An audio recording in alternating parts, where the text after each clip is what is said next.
Hey everyone, welcome to our succulent pumpkin tutorial.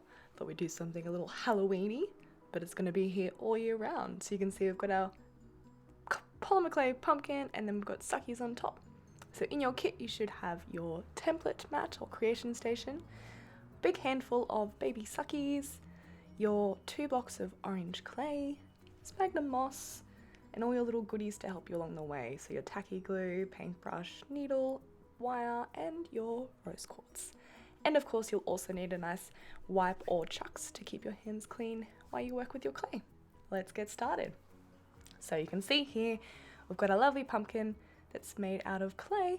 It's got a flat bottom and obviously it's quite circular, sort of oval type shape. And you'll see here how we're going to go about that. So starting up, you're going to open up your clay. Dun, dun, dun, dun, dun. Giving your hands a good wipe beforehand, because any little bits of dust or fibre will get onto your clay really easily. And then you're just simply going to be rolling it all up, smushing it, making it nice and warm and easy to work with. And then you'll combine the 2 blocks together and make it one big lump before rolling it into a ball, making it nice and smooth and easy to work with. So now that our ball's done, what you're going to be doing is pinching it to create a kind of pinch pot motion. So sticking your thumb in, pinching it out, and we're just trying to simply stretch and pull that clay outwards to create a nice big hollow ball shape. You can see it takes me quite a while to get there. It's a bit messy to begin with, so what you might need to do is roll it on your template mat to smooth out any of those fingerprints or indentations that you create during the making process.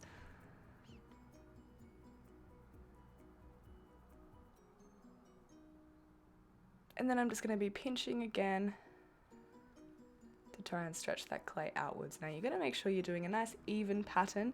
If you're stretching too much in one spot, you'll find it'll get too thin. So you want to try and make sure that your clay is a nice even depth and thickness the whole way around.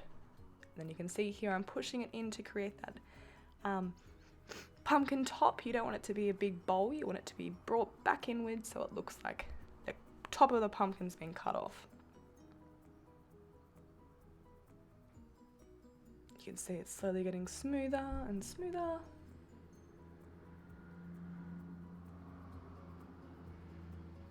And now we're just going to bring those edges back in again.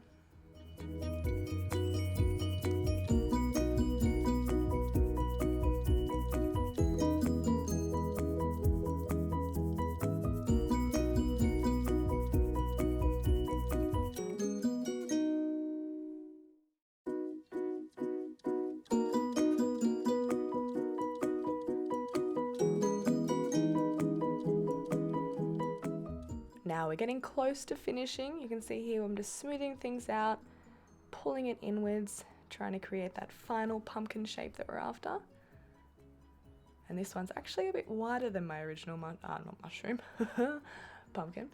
But you know, it's all about personal preference. You'll find that every one you make will be different. It's really hard to replicate the exact same thing. So again, I'm just smoothing out my edges, rolling it on there to try and create a nice smooth pumpkin finish. But at the same time, pumpkins are generally, you know, they're not smooth, they're not perfect. So it's perfectly fine if you have your little indentations there. Make it look a bit more realistic, if anything.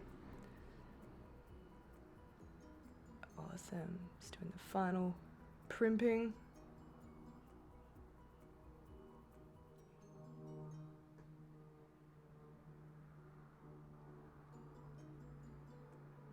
Awesome. That's looking pretty good to me. And of course you want to make sure you squish it down. It has a nice flat bottom so it sits well. And now we're going to be going through and doing our detailing.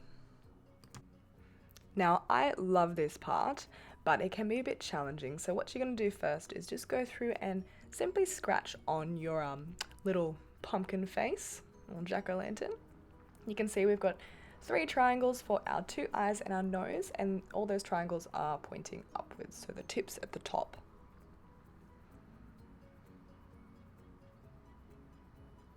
Now you definitely want to check reference that when it sits flat on the ground that you can still see the face nicely. You might find that,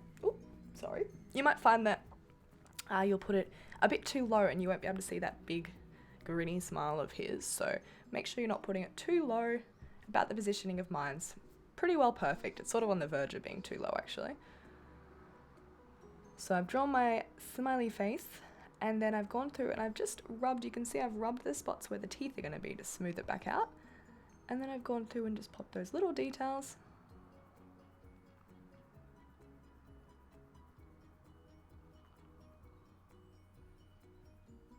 Cool. So now what we do is we go through and we put little holes on all of our points and then filling them in, and this just helps us cut through that clay a bit easier so there's not too much tension, you don't ruin your shape. So you can see now I'm going through and just cutting all the way through. Nice smooth pulls so your clay is nice and smooth. And then you're just pushing it through with your little ball and grabbing it from the back. And then we're just going to do the exact same thing with our eye and our other nose.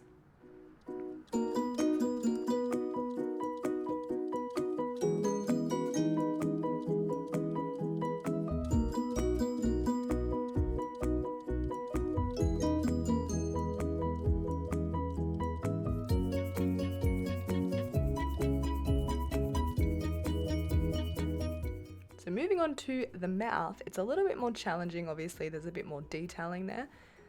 So I start off by just doing a light scratch only about halfway through the clay. And then I section my mouth off, so you can see here I'm just doing that corner section, cutting through. And then you're just pushing it through again. And I'm going to do the same thing on the other side. Doing those little holes if that makes it easier for you to cut through. You really don't want to damage those little teeth. They can be quite fine, easy to pull off when you're breaking apart your clay. Alright, and now for the tricky part. Popping all your little holes on the lines. And then using your needle to cut through. So you can see there I've already mucked up my teeth a little bit, but if you do get them a bit messy, that's right. You can go back and smooth it out and fix it later. But it's definitely the trickiest part of the whole tutorial, that's for sure. So take care. So I've pushed through that little middle one, just trying to clean it out. And yes, it's looking rather messy. So you can see I'm just going to be spending the next amount of time just cleaning it up, using my needle to help get rid of all those little scratchy bits. But do remember to take care while you're doing these, guys. Take your time, take it easy. You definitely don't want to pull any of those little teeth off.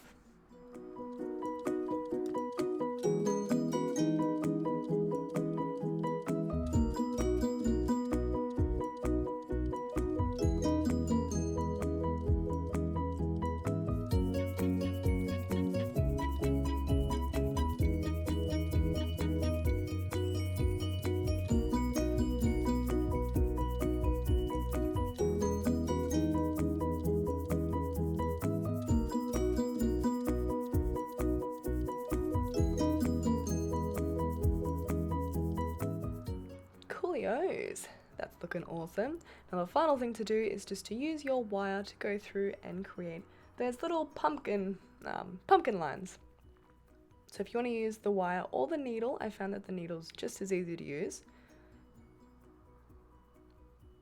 And you're just going through and dragging upwards, creating a nice little indentation, obviously leaving a 1.5 cm, 2 centimeters in between. You can see some of the sizes, spaces in between the lines vary.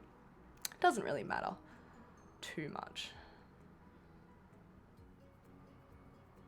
Awesome, we're ready to bake.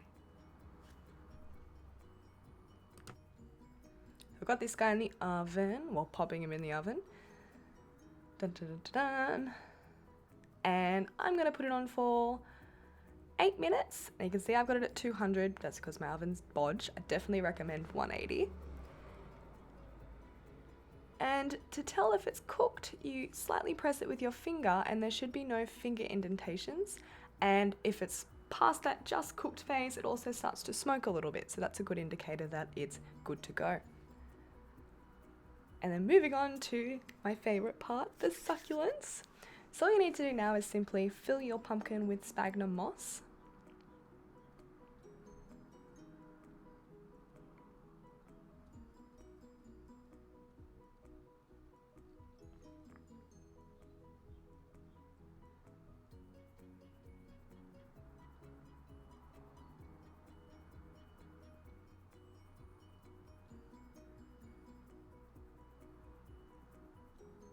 And then moving on, we're going to be putting our little crystals in. So for now, you're just going to sit them in place.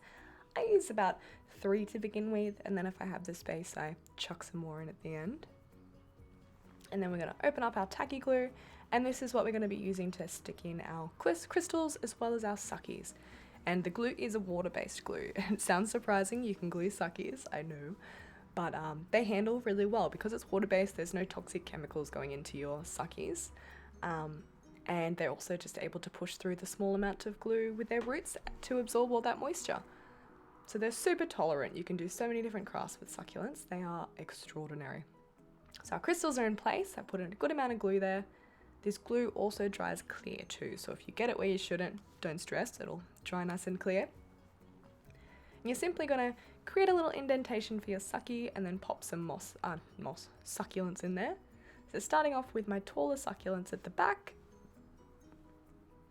And then I also start with my bigger succulents too, so I create that statement with the big ones. And then I go through and add all of my little fillers.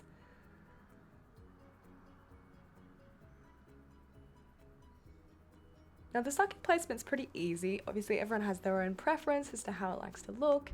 You can either sort of follow what I'm doing, or you can experiment and do whatever you want. It's completely up to you guys.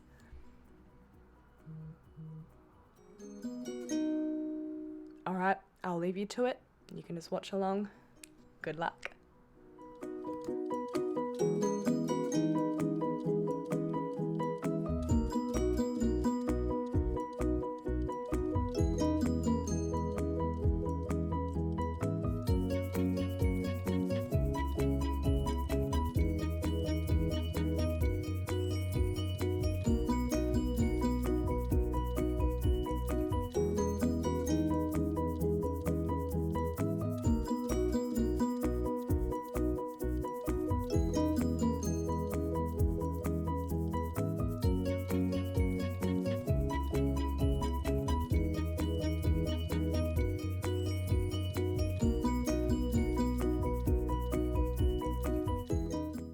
Now I bet your pumpkins are looking super cute by now.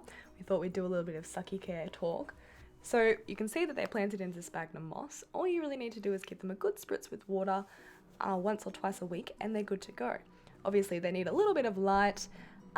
Good morning sun every day is ideal for succulents, but if you do have it indoors, make sure you're taking it out a couple times a week just so they're getting that nice morning sun and they don't stretch and grow too tall. That keeps them nice and compact and colourful. But what I always say is they thrive off neglect. So the less water, the better. Don't water them too much. They don't like wet feet. But we come with sucky care information, so that's good to go as well. Getting close to the end, you can see I did a few extra little details to fix it up.